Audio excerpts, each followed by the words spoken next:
आइए पढ़ते हैं आज की कहानियां। फाल्गुन का महीना चल रहा था। ठंडी ठंडी हवा के साथ धीमी धीमी बूंदें भी ठंड बढ़ाने में मौसम की सहायता कर रही थीं। महीन रिमझिम फुहार की बूंदें तथा मंद समीर के झोंके शांत वातावरण को अशांत कर रहे थे।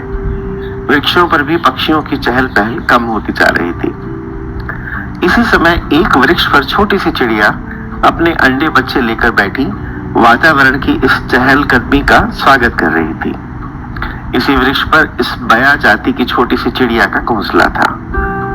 उसमें कई तरह के मकान जंगली जैसे थे, अतः घर जैसे मंजिलों का नक्शा बन गया था। वहीं पास में एक बंदर भी था जो पानी में भीग रहा था। बया सूझबूझ और शिक्षाप्रद बातों के कहानी में अग्रणी थी, अतः कुछ देर बीतने पर वह उस बंदर को ठिठुरते देखकर बोली, भाई, तुम्हारे आदमी जैसे हाथ पैर हैं तथा मन मस्तिष्क भी वैसा ही होगा। मैं छोटी सी चिड़िया होते हुए भी कितना बढ़िया घोंसला घास फूस का घर बनाकर रहती हूँ। तुम भी अपनी सुरक्षा हेतु घर बना सकते हो और शान से रह सकते हो। उन चार हाथों का अपने रक्षार्थ उपयोग करो। यह बात सुनते ही बानर को क्रोध आया और खौं खौं करते हुए उसने बया का घोंसला तोड़ दिया। कहीं बच्चे गिरे तो कहीं अंडे गिर पड़े। ची ची ची ची होने लगी। बच्चे वर्षा और ठंड में बिखर गए। तभी वहां से कोई आदमी जा रहा था, जो यह घटना देखकर कहने लगा, सीख वाको दीजिए जाको सीख सुहाय, सीख ना दीजिए बानरा घर बैया का जाए। ना समझ को सीख देने से अपना नुकसान होने की संभावना रहती है, अतः सीख भी पात्र को देखकर ही देनी चाहिए। इस कथा के लेखक डॉक्टर चक्षु प्रभा जी। दूसरी कथा के लेखक हैं श्री A.S. सक्सेना जी। पांचाल देश के राजकुमार द्रुपद और द्रोण ने ऋषि भारद्वाज के आश्रम में रहते हुए एक साथ अस्त्र शस्त्रों के संचालन की विद्या सीखी। पिता की मृत्यु हो जाने पर पुत्र द्रुपद पांचाल नरेश बने। द्रोण का कृपि नामक सुशील कन्या से विवाह हो गया और उससे अश्वत्थामा नामक पुत्र उत्पन्न हुआ। इसी बीच उन्होंने भगवान परशुराम से अस्त्र शस्त्र विद्या में विशेष निपुणता प्राप्त कर ली। जब उनका पुत्र दूध की इच्छा करने लगा तो उनके पास गाय न होने से वे निर्धनता दूर करने के लिए अपने मित्र द्रुपद के पास गए और उनसे अपनी मित्रता की दुहाई दी। तो द्रुपद ने कहा, कैसे मित्रता? कहां तुम गरीब, कहां मैं राजा। मित्रता बराबर वालों में होती है।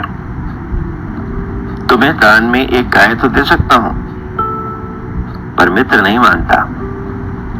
जबकि बचपन में मित्रता के कारण राज्य साझा करने की बात हो चुकी थी।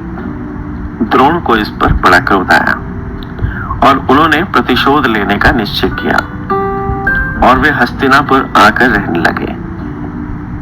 वे अपनी अस्त्र शस्त्र कुशलता प्रदर्शित कर कौरव पांडवों के गुरु बने तथा उन्हें अस्त्र शस्त्र में पारंगत कर पांचाल नरेश पर चढ़ाई करवाई और द्रुपद को घसीट कर अपने पास बुलवाया तथा पुनः कृपा कर उनको राज्य वापस दिलवाया। इससे द्रुपद को बड़ी ग्लानि हुई। उन्होंने एक ऐसा यज्ञ करवाया जिससे उन्हें द्रोणाचार्य को मारने वाले पुत्र की प्राप्ति हो।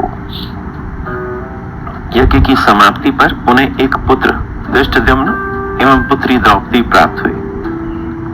द्रोणाचार्य ने महाभारत युद्ध में जब अपने पुत्र अश्वत्थामा के मरने की झूठी खबर सुनी तो शस्त्र रख दिए। उसी समय धृष्टद्युम्न ने उनका सिर काट लिया। इसी का प्रतिशोध लेने के लिए महाभारत के युद्ध के अंत में अश्वत्थामा ने निहत्थे पिता को मारने वाले धृष्टद्युम्न को सोते समय मार डाला।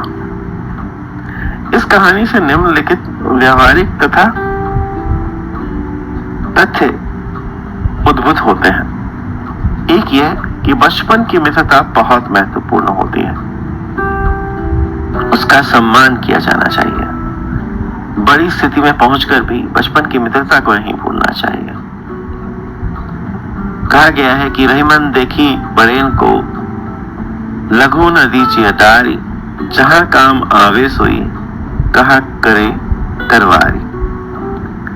महाराज दशरथ की गीध जटायु से मित्रता थी, जो दशरथ के जीवन के लिए तो महत्वपूर्ण थी ही, राम के जीवन में भी उसका महत्व कम नहीं था।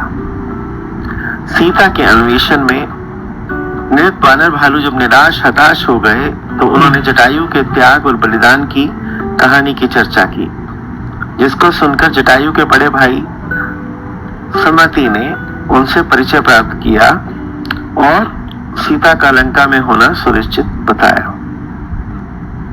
तो ये थी संपाति और जटायु की बात। तभी हनुमान सीता की खोज कर सके और राम रावण को मारकर सीता को प्राप्त कर सके। क्रोध करने के कारण द्रुपद और द्रोणाचार्य दोनों का बुरा हाल हुआ। बड़ी पद प्रतिष्ठा पाकर मित्र को नहीं भूलना चाहिए, जैसा द्रुपद ने किया। ईश्वर से प्रार्थना पूजा अथवा यज्ञ करके कल्याण की ही कामना करनी चाहिए, न कि राजा द्रुपद की तरह दूसरे के अनिष्ट की।